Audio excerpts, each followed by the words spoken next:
Olá, muito boa tarde. O meu nome é Filipe Hansen e estou aqui para lhe falar do novo tema do coaching espiritual. Então, o título de hoje é Como lidar com a nossa sombra. Antes de mais, quero referenciar e relembrar que todos nós temos uma sombra. Porquê? Porque nós vivemos num mundo dual, vivemos numa realidade dual, o que significa que existe o masculino e o feminino, independentemente das mulheres e dos homens. Todos nós temos a energia masculina e feminina dentro de nós.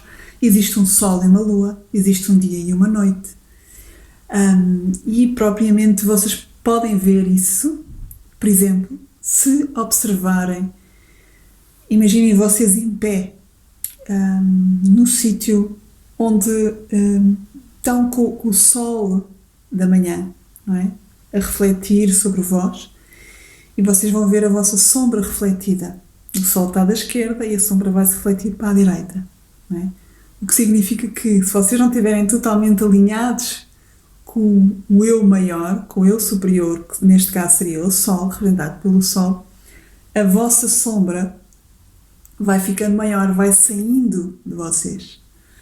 Se o sol estiver mais ou menos ao meio-dia, estiver totalmente alinhado convosco, portanto, se tiver o sol a iluminar-vos totalmente do alto, iluminarmos para baixo, vocês não refletem nenhuma sombra para fora de vocês estão exatamente em cima da vossa sombra, mas não deixam de ter uma sombra. Vocês levantam o pé e vocês veem uma sombra por baixo, mas estão com a sombra por baixo de vocês. É como se a sombra estivesse dominada, ou, por outras palavras, integrada.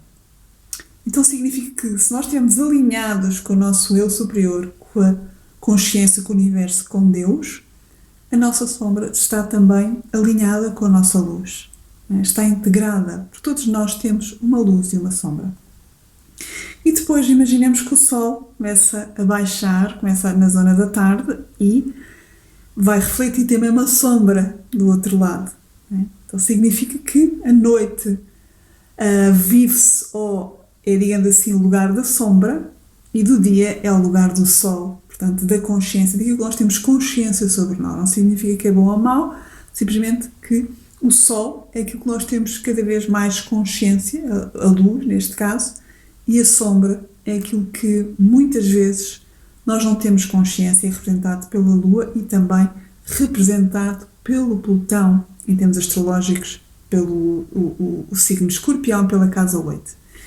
Então, isto em termos práticos, digamos assim, comuns, usuais para todos nós, como os mortais, onde é que se situa este tema, não é? Como é que nós podemos lidar com ele da melhor forma? Bom, e como é que é representada a sombra? Será que a sombra é boa, é má? Portanto, como eu referi, nós vivemos num mundo dual, mas também vivemos num mundo neutro, onde há N possibilidades de significados, né? E onde existe o julgamento quando existe uma mente. Portanto, a mente mente, não é? Portanto, a mente é que julga, não a alma, não Deus, não o espírito, não a energia. Então, como nós todos temos uma mente, não é? E é a mente que nos faz prender a um mundo dual, porque é a mente que é dual, é ela que vai também criar a luz e sombra. Portanto, não vale a pena nós tentarmos, digamos assim, deixar de ter uma sombra, porque quando deixamos de ter uma sombra, viramos Buda, viramos Cristo, né? E depois deixamos de ter necessidade, temos de alma de estarmos aqui. Nós só estamos aqui para realmente conhecermos quem realmente somos, em termos de potencial energético, potencial de luz, né? É essa a nossa verdadeira essência, o nosso verdadeiro propósito como almas e seres humanos. Bom, então, vamos aqui aprofundar a questão da sombra. A sombra não é um lado mau nosso, é simplesmente um lado oculto nosso. É um lado que normalmente não é permitido ser visto, não é permitido ser olhado, não é permitido ser vivenciado, não é permitido ser exposto por uma razão. Portanto, neste caso, em termos psicológicos, representa o nosso lado oculto, portanto um lado que foi reprimido, um lado nosso que, por alguma razão, muitas vezes na nossa infância, ou muitas vezes herdamos já de outras vidas, de desejos, de expressões comportamentos, formas de ser reprimidas por alguma razão. Ou também a sombra também pode, por exemplo, se manifestar em obsessões, em obstinações, em grandes paixões, devido a também muitas necessidades inconscientes de manipular, de controlar, de usar o poder.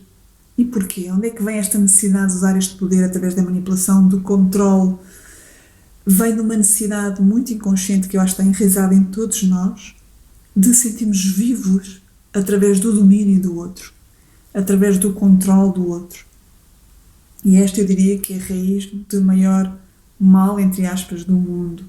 É a necessidade de poder, não tem nada a ver com o dinheiro, tem a ver com a necessidade de poder, de brincar com a falta de poder do outro. Neste caso, a falta de consciência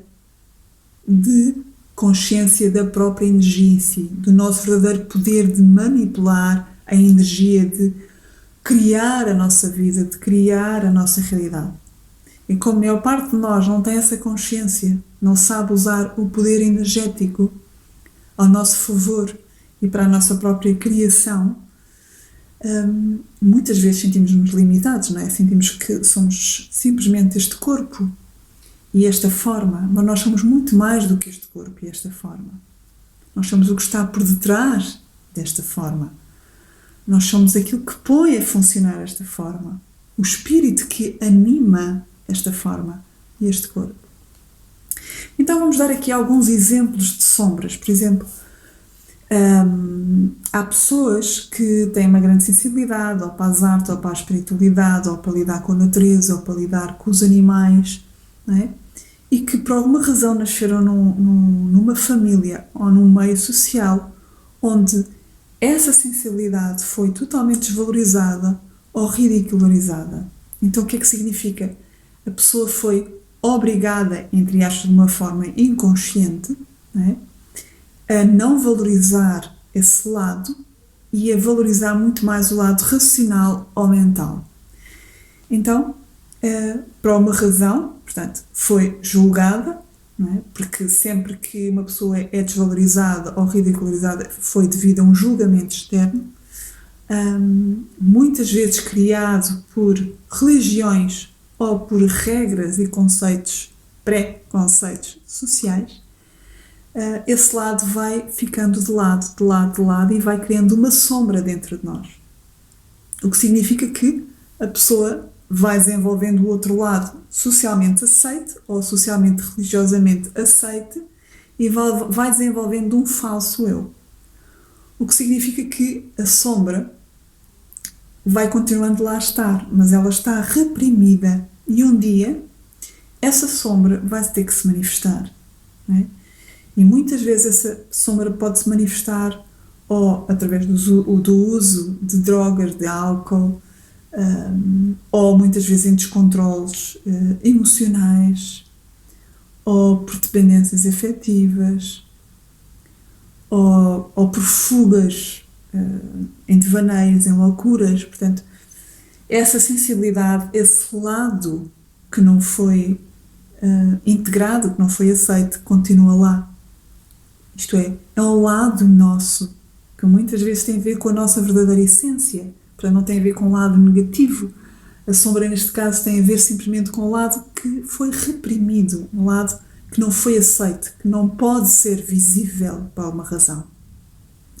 Outro exemplo, alguém que reprimiu a sua identidade ou a sua sexualidade de alguma forma, não é? E porque não foi aceito socialmente, ou porque não é aceito religiosamente, ou pela sua educação, ou pela sua família, ou pela sociedade onde vive. Então, se esse lado, ou essa identidade, essa forma de ser, ou essa expressão sexual for reprimida, mais tarde ou mais cedo, ela vai ter que se expressar, não é? Então, muitas vezes pode-se expressar, mais uma vez, por disfuncionalidades sexuais, por doenças, por traumas, e a pessoa pode até criar em grandes depressões, pode criar cancro, porque a depressão e o cancro são as doenças primordiais da falta de autoestima, da falta de aceitação, da falta de amor próprio. Portanto, há várias formas que, se nós não integrarmos a nossa sombra, depois vão ser disputadas e vivenciadas. Por exemplo, outro caso, alguém que reprime também alguma revolta, alguma raiva, algum ódio relativamente a alguém que a feriu no passado, que a violou, que a manipulou descaradamente, que a agrediu, não é? E nunca teve a oportunidade de expressar essas emoções, nunca teve a oportunidade de dizer aquilo que ele queria dizer, de pôr cá para fora essa mágoa, não é? Por alguma razão, na sociedade onde vivia, na religião onde pertence, disseram que essas emoções são feias, não é? Essas emoções não podem ser expressas ou vivenciadas, senão será uma pessoa má. Então o que é que vai acontecer? Essa energia tem que ir para algum lado.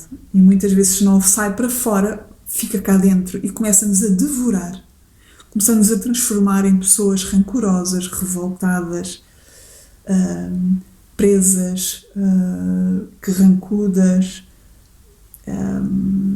más, ou muitas vezes começamos a criar problemas de fígado, essencialmente, ou nos nossos músculos ou tendões, tudo o que seja ligado às doenças IT, que acabem em IT, não é? Artrite, tendinite, essas coisas. E, portanto, aqui o convite é mesmo arranjar uma forma de canalizar essas emoções reprimidas, rejeitadas. Por outro lado, também vamos imaginar pessoas que vivenciam ou expressam a sua sombra através do excesso de álcool, das drogas, de sexo, não é? E muitas vezes estas sombras, isto é, estas expressões, estes comportamentos, são baseados em sombras não aceites, muitas vezes ligadas a sensibilidades, ou a sonhos, ou desejos que a pessoa queria fazer, ou algum sonho idealizado, ou uma grande decepção amorosa, ou desejos de ser alguém relativamente a alguma profissão que de certa maneira foi reprimida, foi cortada, foi desvalorizada na sua família, no seu contexto de vida, por alguma razão, e vai criar uma fuga através das drogas. Né? Portanto, isto são simplesmente alguns exemplos que podem suceder. Há N formas das sombras se expressarem, não é? Mas, digamos assim, como é que eu poderei, no fundo, resolver a sombra? Antes de mais, nós não resolvemos sombra nenhuma, nós temos é que a integrar, temos que aceitar. Então, o primeiro passo é, antes de mais, aceitar a nossa sombra, observar isso que vem, essas emoções que surgem, esses desejos, essas obsessões, essas vontades de poder, olhar isso de frente, encarar isso de frente e aceitar. A seguir, abraçar, tentar compreender e, por fim, tentar entender a origem desses desejos. Muitas vezes são desejos que devem ser expressos, ou objetivos, ou expressões que devem ser realmente vivenciadas. Outras vezes não faz sentido, porque não vai ser favorável nem para a própria pessoa, nem para outros. Não é? Como, por exemplo, aqueles assassinos em séries, não é? Ou baterem alguém por ter uma revolta ou uma raiva, seja do que for. Não interessa. A questão aqui é, antes de mais, nós temos que admitir que temos essas emoções, que temos estes desejos, essas revoltas, essas opções ou essas vontades. E depois ver até que ponto é que eu realmente devo vivenciar isso para o meu bem, para ser uma continuidade da minha verdadeira essência, da minha autenticidade como ser, ou, pelo menos, para pôr cá fora algo que me está a corroer. Então, para o meu próprio equilíbrio físico, emocional, mental e energético. Okay? Portanto, isto é fundamental. As coisas têm que ser encaradas, as coisas têm que ser olhadas, integradas, aceites, compreendidas e entendidas, porque há sempre uma origem. Há sempre uma criança a chorar dentro de nós. Há sempre uma vontade não aceite. Há sempre uma expressão não compreendida. Há sempre uma parte, no fundo é uma parte de nós que está a chamar por nós há muito tempo, que pede atenção. E por nós não integrarmos a nossa sombra, a nossa vida vai ficando cada vez mais bloqueada. Então aqui o conselho é: permita-se ser quem é, permita-se vivenciar tudo o que tem direito de vivenciar, mas logicamente que isso seja de uma forma ecológica, que significa que seja benéfica para si, para o outro e para o mundo. Então deixo aqui esta dica e já sabe, se quiser aprofundar, que isto pode ser visto através do nosso mapa astral, identificado, portanto, em que áreas é que nós podemos ter as nossas sombras, quais são as dinâmicas, tem tudo a ver com a casa 8, com ciclos de escorpião, com energia de escorpião e com dinâmicas de Plutão e a Lua. Então, poderá ser interessante onde é que está a minha sombra maior, como é que eu poderei lidar com ela, não é? Então, através da astrologia nós podemos identificar isto e com o coaching espiritual podemos ir ao fundo, fazer esse exercício de transformação e de integração.